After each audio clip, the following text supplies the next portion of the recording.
A continuación, Línea Ecuador.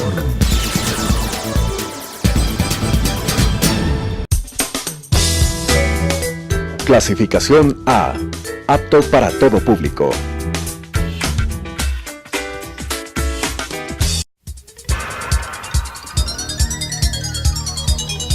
Las opiniones vertidas en este espacio por la producción y dirección del programa son de exclusiva responsabilidad de sus autores y de quienes intervienen en ellos.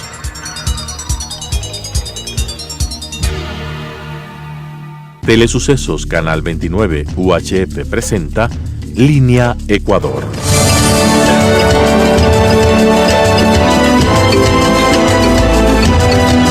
Su revista turística con reportajes, entrevistas, cultura, gastronomía y todo lo que nos brinda nuestro maravilloso Ecuador.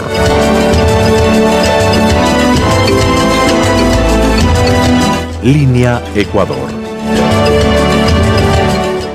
¿Qué tal, amigos? ¿Cómo están? Bienvenidos a nuestro segmento gastronómico y hoy le ha tocado el turno a los mariscos. ¡Qué delicia! Y pues para esto tengo aquí al gerente Marcelo García. Él nos va a hablar sobre toda la gastronomía que expenden aquí en Zabalita. Marcelo, bienvenido. Muchas gracias, buenas tardes. Bueno, mi nombre es Marcelo García, estoy a cargo de la gerencia de Cevichería Zabalita. Nosotros nos encargamos de vender todo lo que se refiere a mariscos. Tenemos varias sucursales, tenemos una en Puerto Viejo, que es donde inicia, ya es casi 40 años. Luego acá en Quito, en la República del Salvador, por la iglesia de Fátima, y otra acá en Portugal, frente al Colegio Benalcázar, Portugal y República de Salvador. Marcelo, me comentabas que tu negocio es familiar, que llevan 40 años, como lo habías mencionado, en Puerto Viejo, y aquí llevan 25 años, un negocio de generaciones. Sí. Efectivamente, solo es familiar, no se da franquicias a nadie más, excepto la familia, que seríamos los responsables de mantener el nombre y la calidad de la cevichería. Marcelo, ¿qué vamos a preparar el día de hoy? Bueno, el día de hoy vamos a preparar la tablita marinera, que son mariscos asados. Vienen patitas de cangrejo, conchas asadas, chicharrón de pescado, langostino y camarones apanados. Wow. Todo eso es asado. Bueno, y como dice que usted tiene una sazón riquísima, vamos a la cocina a que nos demuestre si esto es cierto. Muchas gracias, vamos. Ahora sí estamos donde las papas queman, como dicen popularmente, ¿no? Estamos con nuestro chef Luis, que nos va a preparar nuestra tablita marinera paso a paso, ingrediente por ingrediente. Luis, bienvenido a Telesucesos. Muchas gracias. Claro, como estamos viendo, ¿no? Vamos a preparar desde cero cómo se hace una tablita marinera en lo que es la cevichería Zabalita, como desde un principio, para que ustedes para que ustedes después degusten y nos digan qué tal es y cómo nos califica. Yo voy a calificar su sazón. Claro. Ahora voy a hacer su jueza. Sazonar el camarón, le ponemos un poco de sal que tenemos aquí, que es preparada con un poco de ajinomoto, sal y pimienta. La sal es preparada por ustedes. Por nosotros mismos. Okay. Sí. Entonces, después de esto, cogemos y ponemos el camarón en la panadura para hacer los camarones apanados que van a acompañar a la tablita. Sí. Listo, muy bien. Rápido, que todos los mariscos. Ajá. Se hace con margarina. Como vemos, ahí va cogiendo el color el camarón, gracias a la ayuda de la salsa china también. De ahí vamos con las conchas. Le bajamos un poco que se vaya cocinando solito y las conchas las ponemos aquí, partidas recién frescas, igual del día, nada es guardado. Qué chévere, eso me gusta bastante, partidas. Que todo sea súper fresco. Le ponemos el jugo, como nosotros le llamamos comúnmente aquí, que es una mezcla de ajo, un poquito de comino, mostaza, sal preparada, la que usted vio, un poquito de sal. Todo esto preparan aquí en casa. Todo esto preparamos nosotros. Le ponemos un poquito aquí. Y ya. Y se van cocinando al gusto. Entonces ponemos así y prendemos.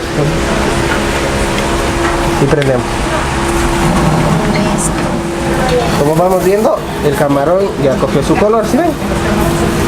Y la panadura se ha quedado. Y la panadura se quedó en el camarón, nada. Porque que a mí cada que yo quiero panar algo, créanme que todo se queda en la paila. Voy a usar margarina. Claro. Lo que hacemos es lo siguiente. El tercer marisco. El tercer marisco. Ok. Los chicharrones de pescado. Entonces se le va panando poco a poco. Ya Igual. tiene un olorcito agradable. Sí. El olor sale de la concha fresca, eso siempre es agradable. Ponemos uno por uno los chicharrones, como vamos viendo se van friendo ya solitos. Ya, este también un poco de cocción, que será unos 5 minutos. Es más recomendable cuando vayan a hacer este plato, la tablita, primero los chicharrones porque es un poquito más difícil de cocinar. Entonces, mientras vamos haciendo lo demás, el chicharrón ya va estando listo. De ahí ponemos las patitas de cangrejo. Cogemos un poquito de agua. Aquí ponemos. Ya, estas van a ser al ajillo, para que no todo sea apanado ni nada por el estilo, para que todo tenga un poquito de jugo. Ya, este le preparamos igual, con un poquito de salsa china para el color, un poquito de sal, igual al gusto, sal preparada, como vemos, y un poquito de ajo.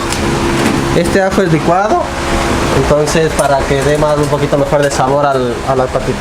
Aparte no vayan los pedacitos que a veces a la gente le incomoda, claro, como ya es licuado ya va directamente. Entonces, esto y un poquito de margarina. Riquísimo. Uno le ve y ya le entra por los ojos. Yo primero ya la quiero comida. meter manos. Ya quiere si meter no metes porque no me quiero quemar. porque no se quiere quemar, exactamente. El langostino previamente limpiado, le dejamos la cáscara porque la cáscara le da un sabor exquisito para que se conserve el sabor del langostino.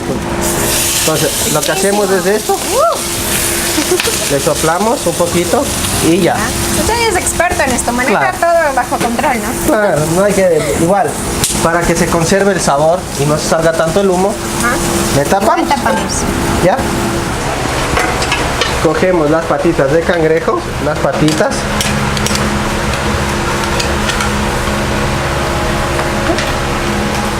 Aquí, como les digo, la concha ya está hecha, se les sirve.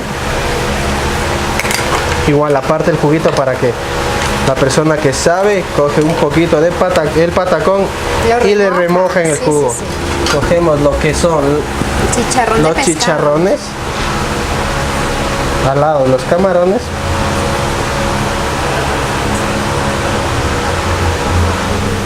Entonces, lo que hacemos es coger y servir el langostino.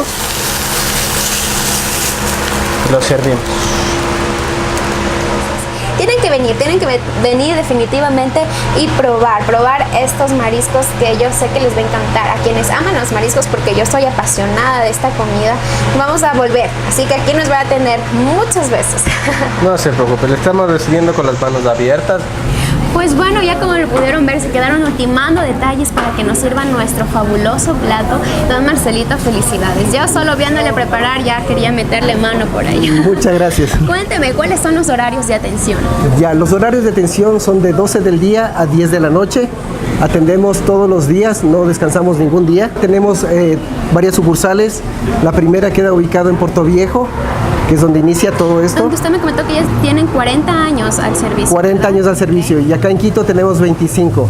Empezamos por la iglesia de Fátima, la otra en Cumbayá, y ahora Zabalita Express aquí frente al Colegio Benalcázar en la Portugal y Avenida República del Salvador. Y con precios muy accesibles además, ¿no es cierto? Redes Claro. sociales, don Marcelito. Gracias. Tenemos en Facebook Zabalita Express para que puedan ver todo lo que tenemos en comida, todo el menú y todo lo que le podemos brindar con productos de calidad.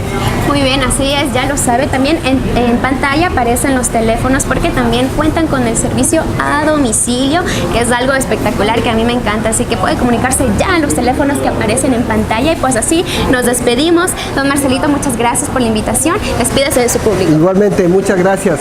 Les esperamos pronto aquí en la Plaza Infinity, como les repito, ubicada en la República de El Salvador y Portugal, frente al Colegio Benalcázar. Así que venga ya. Hasta la próxima. Chao. Gracias. Línea Ecuador.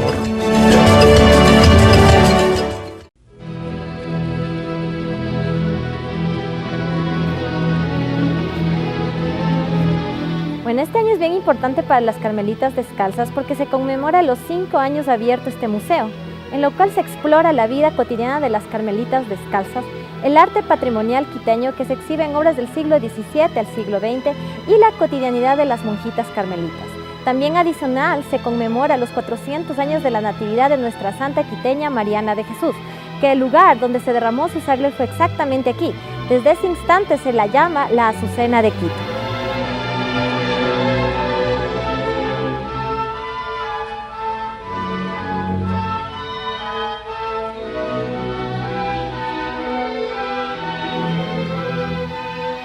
Nos encontramos en la portería interna. Estamos frente al Cristo de la Pasión, que como pueden ver está tallado en madera. Es una obra que realmente data de la época colonial, es decir, estamos hablando de la escuela quiteña. Es bien importante esta escultura, porque realmente tiene un gran valor simbólico para la Orden Carmelitas Descalzas. Aquí, por ejemplo, las carmelitas por siglos han venido a rezar, porque es el Cristo que acompaña a las 21 mujeres que habitan este espacio. Ellas, desde que ingresan a esta vida de claustro, vida conventual, ellas no pueden salir de estos muros. Es decir, que ahorita nos encontramos justo en el espacio que empiezan su vida religiosa. Algo interesante del Cristo de la Pasión es que solo está tallado las manos y los pies. Ese revestimiento que ustedes pueden notar en el Cristo realmente es una técnica que se llama el encolado. Podríamos pensar que realmente adentro de la túnica que está revestimiento al Cristo, realmente podría haber el cuerpo completo, pero realmente no. La técnica da ese estilo que hace percibir que un cuerpo está debajo del revestimiento. Como pueden notar, a los costados tenemos al corazón de María y el corazón de Jesús. Ambas también son atribuidas a la escuela quiteña. En este caso tienen un gran valor también para la Iglesia Católica. Acá, por ejemplo, tenemos al Arcángel Miguel. Pero algo interesante que pueden notar aquí es el diablo que está a los pies del ángel. En este caso, en su momento, la gente en la época colonial, la población quiteña, tenía mucho miedo de este tipo de imágenes. Entonces, realmente todo este diablo, que ustedes lo pueden percibir aquí, estaba escondido. Ya abriendo el espacio como museo, es que tenemos esta obra como la pueden percibir tal cual como fue elaborada. Si se hacen un acercamiento, incluso pueden ver la risa del diablo que se puede ver en la obra. Pero aquí, en el museo y abierto, podemos percibir la obra en su totalidad.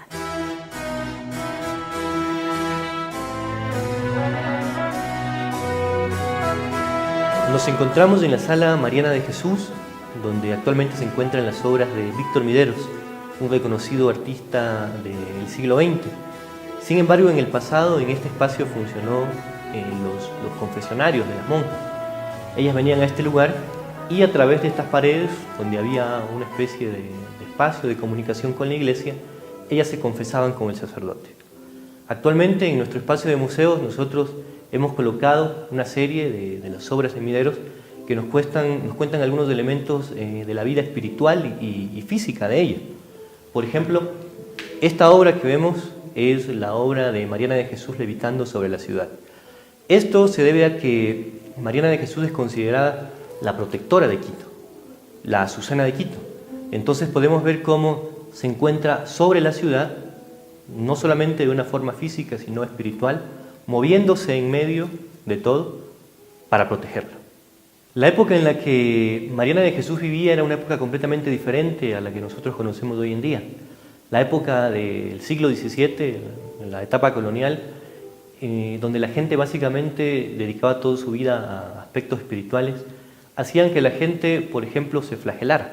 Mariana de Jesús hacía eso, se flagelaba constantemente, se crucificaba también, hacía procesiones, y justamente Víctor Mideros, cuando llegó a este lugar en 1926, basándose en la hagiografía de Jacinto Morán de Butrón, retrata estos elementos espirituales de Mariana, ¿no?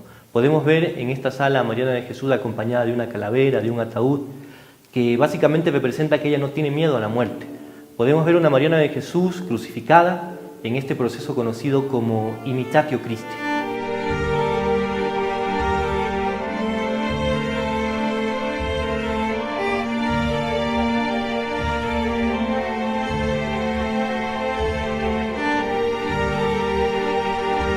Bueno, el espacio que nos encontramos es el refectorio, lugar donde las carmelitas descalzas solían servirse sus almuerzos, sus desayunos, sus meriendas.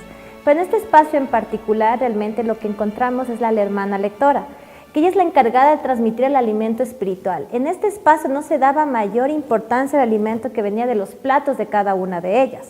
Aquí la mayor importancia era el alimento espiritual que recibían de la hermana lectora. Pero hay algo interesante en la parte de al fondo. Vamos a notar que hay una calavera sobre la mesa. Eso representa la muerte. La mayor importancia aquí es que inclusive el cuerpo, siendo parte material, se desvanece, pero lo que prevalece a través del tiempo es el espíritu. Las carmelitas siguen con esta tradición de comer juntas la mesa, pero la calavera ya no se utiliza. Eso ya casi queda parte intrínseca de cada una de ellas.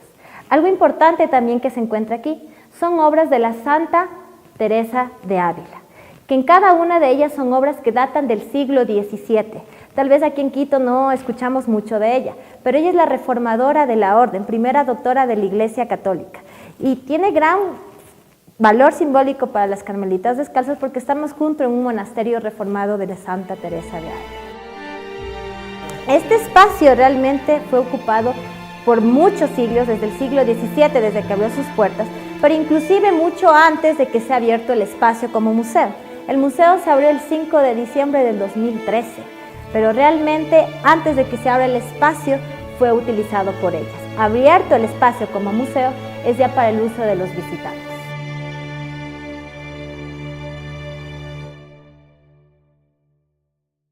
Nos encontramos en el graderío principal donde podemos observar el tríptico de la Virgen del Carmen.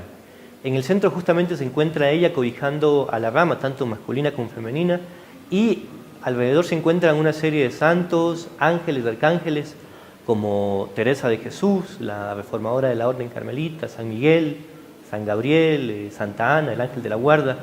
Estos son básicamente elementos devocionales que se elaboraban con el fin de que las personas que se encontraban dentro de este lugar puedan acercarse mucho más hacia aspectos religiosos.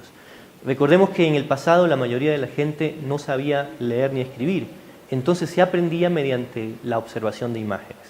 Vemos que todo el tríptico está recubierto con pan de oro. El pan de oro básicamente que era una lámina muy delgada de oro que se colocaba sobre un recubrimiento de arcilla llamado bol, tenía como finalidad aparte de adornar todo el elemento pictórico, toda la obra, generar un impacto profundo en la gente que observaba este elemento. Además, los espejos son algo muy particular en Quito en general. Para muchas personas los espejos se utilizaban como un símbolo de decir que si la persona se reflejaba en ese espejo, su alma se iba a dirigir a Dios. Para muchas otras personas simplemente debido a que el barroco se caracteriza por no dejar espacios vacíos, se colocaban en diversas partes para que no exista ningún espacio libre. En tal caso, no podemos hablar de los espejos como algo común en la época colonial. Actualmente podemos encontrar un espejo probablemente por $1 en Quito, pero en esa época era un trabajo que se hacía de una manera compleja y era elaborado por artesanos generalmente indígenas. Para las monjitas este tríptico es muy importante porque es la forma en la que ellas pueden acercarse a estos personajes que vivieron en el pasado, ¿no? Santos, ángeles, arcángeles, y de esa manera ellas pueden vincularse con ellos y seguir su camino espiritual. El monasterio del Carmen Alto tiene en la segunda planta una serie de murales del siglo XVIII que no sabemos realmente quién los pintó, son anónimos. Sin embargo, para elaborarlos se basaron en unos grabados europeos hechos por los grabadistas Adrián Collaert y Cornelis Gallet, quienes en la época pasada retrataron algunos elementos espirituales y físicos de la vida de Teresa de Jesús. La persona que hizo estos murales no sabemos realmente quién fue, sin embargo podemos ver cómo se han puesto elementos también, podríamos decir, propios de Quito, por ejemplo los rostros, las caras de los personajes que se muestran en los murales tienen de cierta forma rasgos quiteños. Podemos ver también que hay elementos, por ejemplo, alimenticios, que son también propios de Quito o podríamos decir de América. Un caso particular es este mural del siglo XIX, que también se basó en los grabados de Adrián Collaert y Cornelis Gallet, y que nos muestra el momento en el que Teresa de Jesús, cuando ingresa a una iglesia, vio que el sacerdote que estaba dando la misa, bueno, básicamente iba a ser acabado, eliminado por demonios. Teresa de Jesús, sorprendida, empieza a orar hacia Dios y logra salvarlo. Posterior a eso, conversando con el sacerdote, llegó a la conclusión de que él estaba cometiendo pecado mortal. Y gracias a la intervención de ella, el sacerdote logró ser salvado. Esta obra generó mucha controversia porque sobre todo la Iglesia no podía aceptar lo que decía Teresa de Jesús, es decir, que un sacerdote dé la misa en pecado mortal. Entonces, Teresa de Jesús a lo largo de su vida, no solamente por el proceso de reforma que hizo en España en 1562, fue perseguida por la Inquisición, sino por casos como este. Nos encontramos en el coro alto, lugar donde las carmelitas solían hacer sus cánticos. Realmente esta actividad lo siguen haciendo, pero dentro de otro lado de la iglesia. Desde el momento que lo dejaron hacer, realmente podría considerarse cuando el espacio ya fue destinado como museo. Pero realmente este lugar tiene un gran valor importante para las carmelitas, porque solía ser la habitación de Santa Mariana de Jesús. Este es el lugar que, según la tradición, sería el destinado para su vida penitencial. Mariana de Jesús se caracterizó por materializar la doctrina jesuita de la época, la flagelación, las prácticas de imitar la pasión de Cristo, que incluso hay varios elementos importantes que guardan su memoria. Desde un relicario del siglo XVII que sería, según las carmelitas, el original que utilizó Mariana para sus prácticas de penitencia. También tenemos una obra importante, el cuadro de Hernando de la Cruz, que en este caso es una obra que, según la tradición, pintó días posteriores a su muerte, data del siglo XVII, y muestra, o sería, el rostro original que tendría Mariana de Jesús, que falleció sumamente jovencita a los 26 años de edad. También se muestran varias pinturas de su vida, en este caso pinturas de Luis Ruiz, siglo XX, que muestran en resumen la vida de Mariana de Jesús, su nacimiento, su muerte y el milagro de la azucena, la flor blanca que brotó de la sangre de Santa Mariana de Jesús y que el lugar exacto fue su espacio, aquí dentro del monasterio del Carmen Alto. Bueno, este espacio es lugar bien importante para la orden carmelita. Es un conjunto escultórico que forma la piedad, basado en escritos apócrifos cuando Cristo es bajado de la cruz y entregado a su madre. El conjunto escultórico está formado por dos partes. El Cristo difunto, que data del siglo XVII, pero que no forma parte del arte colonial quiteño porque es de origen sevillano, español, y su autoría también es desconocida. Por su parte, la Virgen Dolorosa, que tiene características del arte colonial quiteño del siglo XVIII, en carne brillante y ojos de vidrio, que los artistas quiteños de la época utilizaban para crear mayor realismo a las imágenes.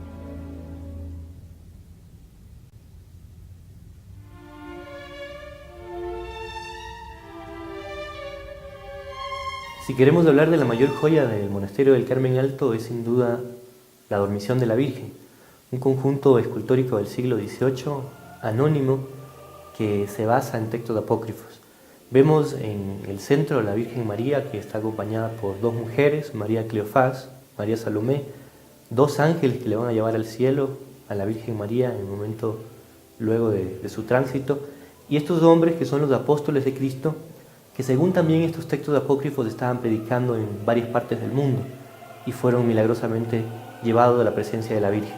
Se dice que la Virgen María no muere, sino que luego de 3 días, una especie de sueño, es finalmente llevada al cielo, donde vive todavía con su Hijo Jesús. Es muy interesante cómo podemos ver la expresión de los apóstoles.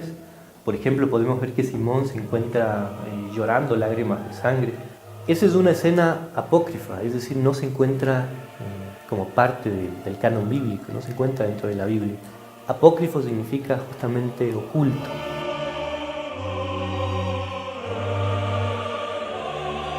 Bueno, nos encontramos frente a una celda real carmelita que realmente data de la época colonial, como está en este caso representado. Aquí tal cual se puede vivenciar la vida de las carmelitas, que se caracterizaba por la austeridad, la simplicidad. Tomando en cuenta que en época colonial no había varios insumos necesarios, la vida era más austera todavía. De tal manera ustedes pueden notar la simple vida que tenían cada una de ellas. Desde una simple cama, elementos de costura y bordado personal.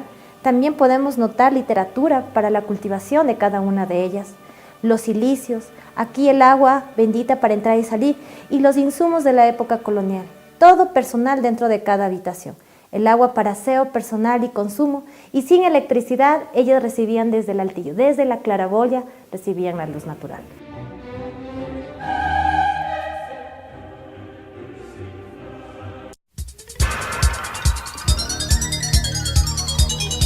Las opiniones vertidas en este espacio por la producción y dirección del programa son de exclusiva responsabilidad de sus autores y de quienes intervienen en ellos.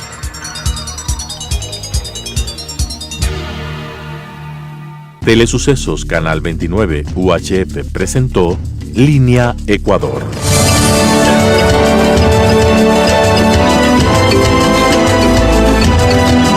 Su revista turística con reportajes, entrevistas, cultura, gastronomía y todo lo que nos brinda nuestro maravilloso Ecuador.